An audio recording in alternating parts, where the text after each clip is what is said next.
Big news! Wayfair's Black Friday sale is here, early. Right now at Wayfair, get up to 70% off everything you need for the season ahead. Save on kitchen and dining, bedroom furniture and mattresses, holiday decor, and way more. Now is the time to score big, from seasonal finds to favorites you'll use all year long. Plus, with Wayfair, enjoy fast and easy shipping, with delivery in time for the holidays. Save up to 70% off early Black Friday deals. Shop now at wayfair.com. Wayfair, every style, every home.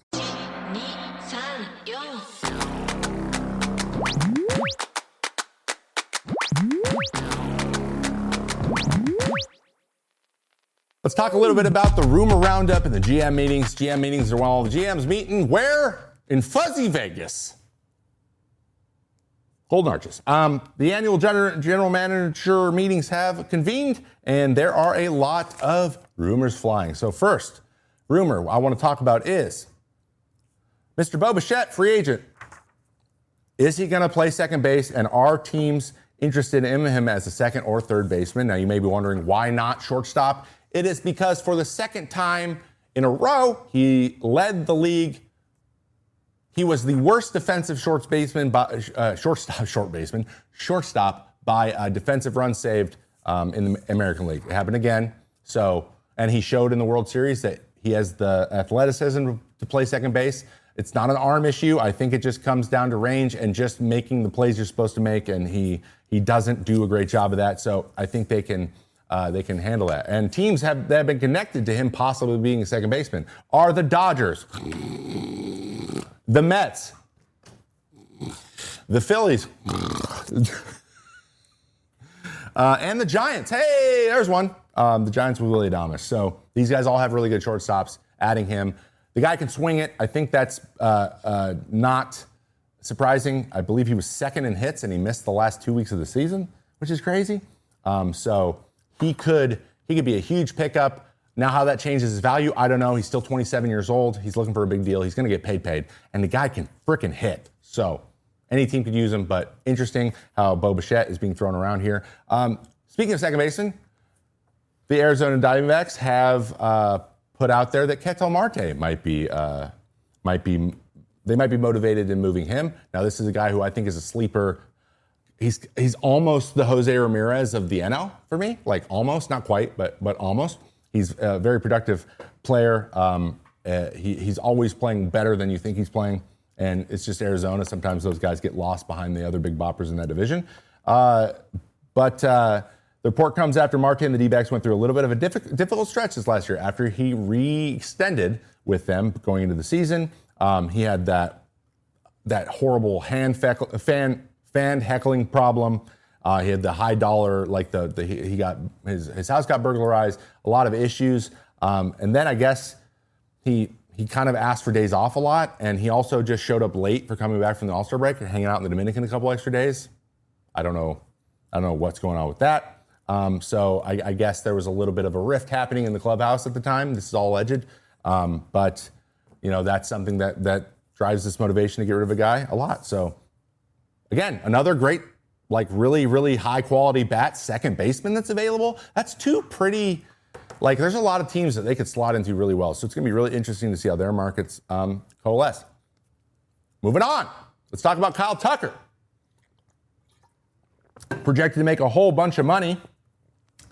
The Orioles have emerged as an under-the-radar team for Kyle Tucker. Ken Rosenthal, Will Salmon from The Athletic asked executives about an under-the-radar thing, and two of them said, unrelated to each other, suggested the Orioles for Tucker. Now, I think a fit-wise, absolutely, the Orioles should make some moves. Offense didn't seem like Baltimore's biggest need, but the outfield did struggle. They need to get pitching. We all know about that. But I think it would fit in, too, and he's a young guy. He'd fit in with the young core. It's not like he would be a veteran.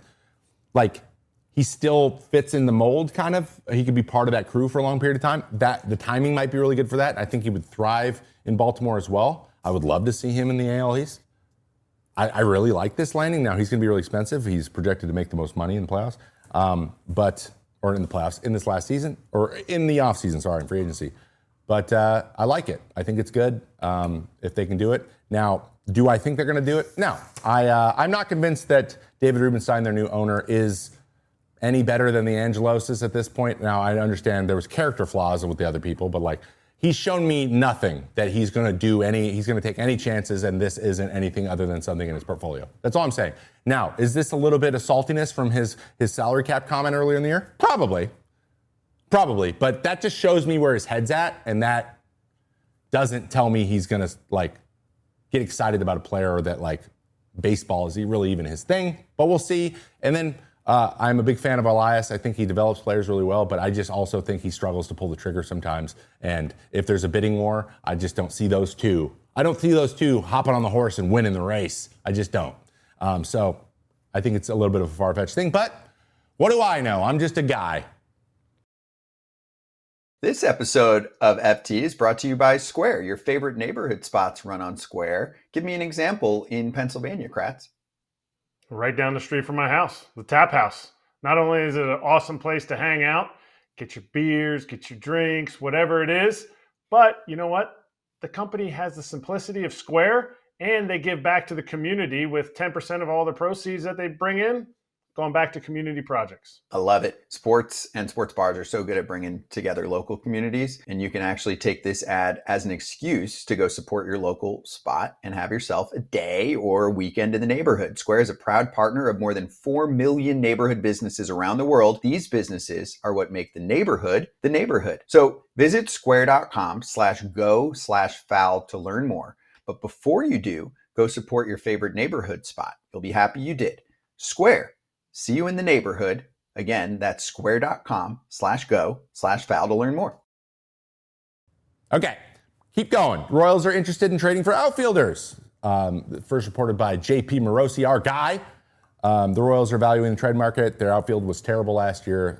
Triple slashing combined at 225, 285 on base, and a 348. Too many strikeouts, too much going on. Their 37 home runs as a group was tied for the second fewest of any team's outfielders.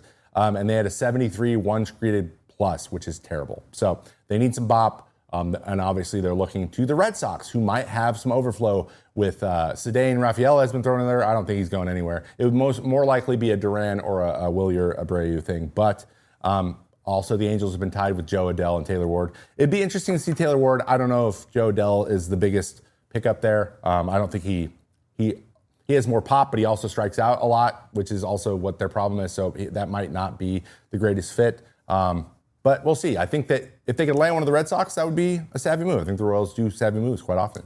And then there were questions about Devin Williams and where he's going to end up this year after being traded to the Yankees and having, by all accounts, a down year. Things didn't go perfectly the way he wanted them to. And guess who is the front runner for possibly landing Devin Williams? The Los Angeles Dodgers. Sorry, we talk about them so much. According to the Athletics' Fabian Ardaya, sorry about that. The Dodgers looking to at least one leverage arm. He's not going to command the money that Tanner Scott did, so you don't have to worry about that probably, though he will get a good solid deal. They need a right-handed guy. They do need relievers. I understand that Scott didn't work out this year, but it's pretty clear they still have to go. That's an area they need to address if they want to keep being good, and they're going to do what they need. And by all accounts, and we covered this earlier in the year, and I think it ended with all this being true. Yes, he had a 4.79 ERA on the year, but his FIP was a 2.68, and his expected ERA was a 3.09. Not as dominating as he was in Milwaukee, but again, we went over the defenses. Milwaukee's defense has always been elite. The Yankees hasn't. That's probably most of what was going on. And he finished strong, and he threw well in the playoffs. So we'll see. The Dodgers could be in for Devin Williams, and I like that for the Dodgers. I think that is a good move. He is one of the elite guys out, but I also think that he's a little bit more affordable, or there might be like a bridge situation where you can go 1 year, opt out, higher AAV, and a lot of flexibility both ways. So we can either recoup or opt in. I think that's a likely scenario, especially with the Dodgers, who are probably going to go for everyone else, as we mentioned earlier. Okay? All right. That is the rumor recap. That is what we have going on this week. Next week, we're going to have another one because I'm sure there'll be a bunch more stuff out. And we will cover the rest of those awards in that show as well.